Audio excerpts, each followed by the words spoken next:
And that is the live footage that we've been all waiting for the past couple moments. That is the farewell ceremony of the two Koreas, the leaders of the two Koreas, and actually a farewell ceremony for the leader Kim Jong-un, who will be heading back to North Korea in a short while.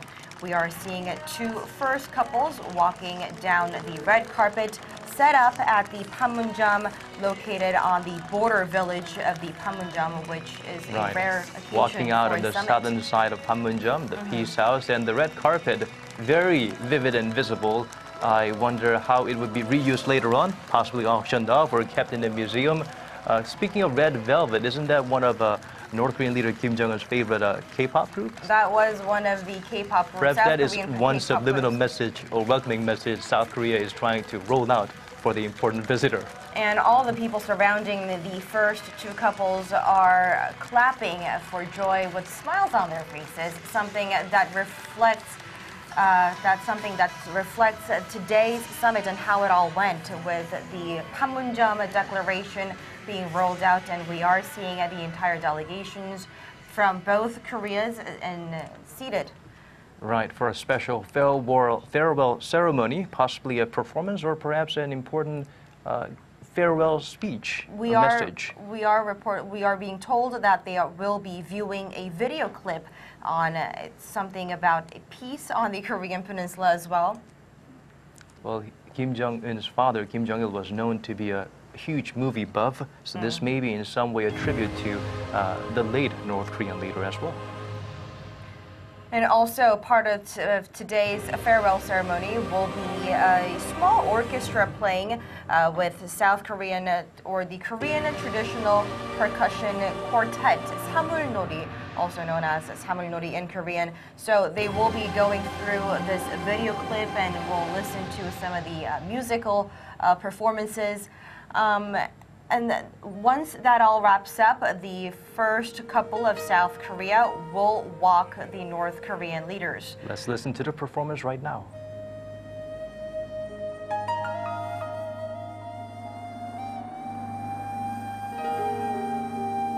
Yeah, this is playing Arirang.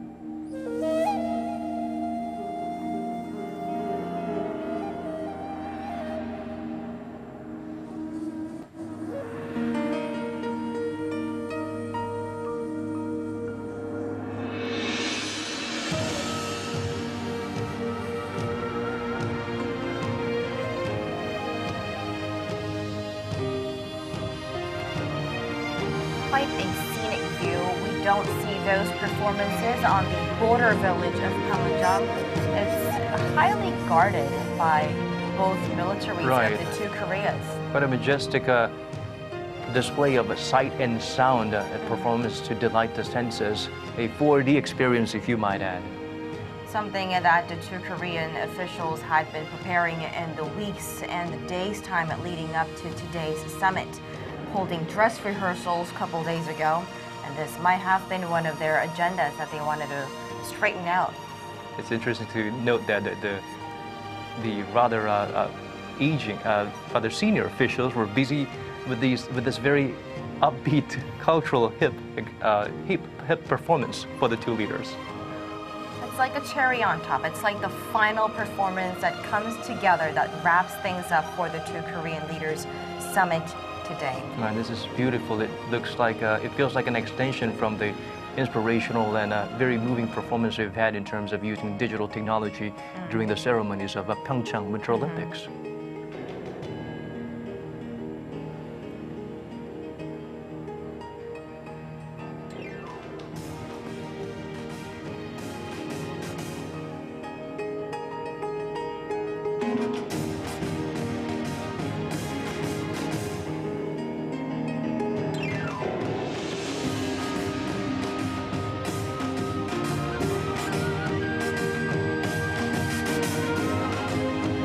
That was the Korean traditional percussion quartet of Samulnori that I was just talking about.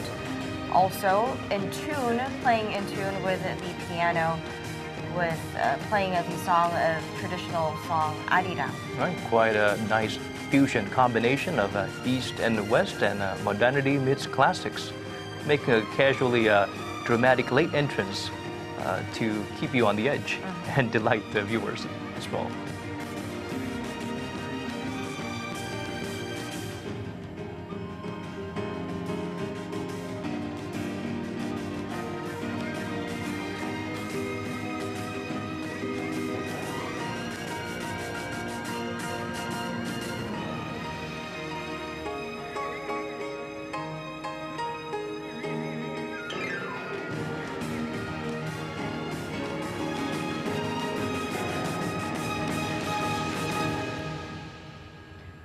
We are watching this, witnessing this from a very tiny monitor here in our studio. I can't imagine how moving and how awe-inspiring it would be to be there at the site, soaking it in. That's right. Too many colors to a place that we have not seen before. That place, the highly guarded joint security area, was where we only had military personnel going back and forth because it was highly guarded. It's also a border of a country. That's why we had not seen such performances taking place at the Truce Village. But today, on the day of the third official Inter-Korean Summit, and wrapping up the day of the summit, we are seeing this live performance being held by South Korea.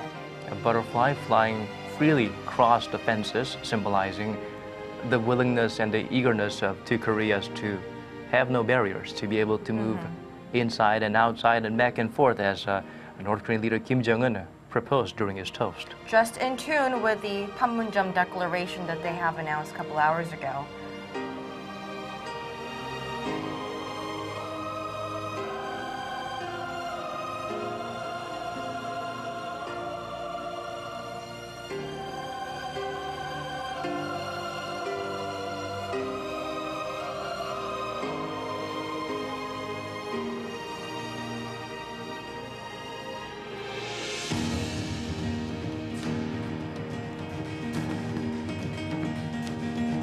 And once this performance by South Korean officials, once this farewell ceremony comes to an end, the first couple of South Korea will be walking the first couple of North Korea to the vehicle that they came in, which is near the borderline of the demarcation line. And then we will see goodbyes from the both leaders. More like till we meet again, hopefully, instead of goodbye. They did mention how they would love to continue to call each other anytime, anywhere, and stay in touch. It was good to see both sides lifting each other up higher and giving a lot of praise to each other, not just to their respective counterparts, but to the staff and the people involved and those who are attending that event itself, and also people like you and I, the journalists and reporters and the media who have been hotly anticipating and covering this monumental event. And from today on, it looks like that area of the performance where the performance is being held at the joint security area, also the border village of Panmunjom, will likely have a different symbol to both Koreas.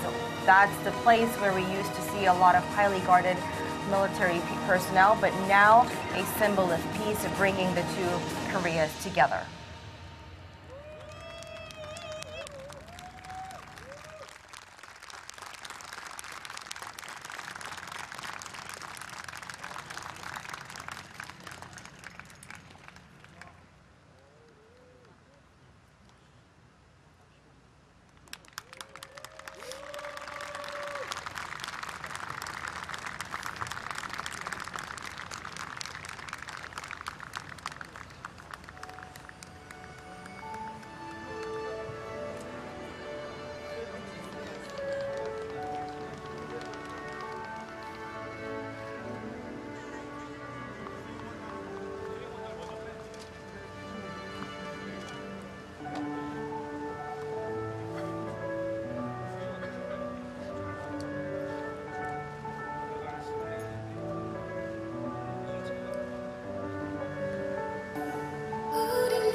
지금 만나요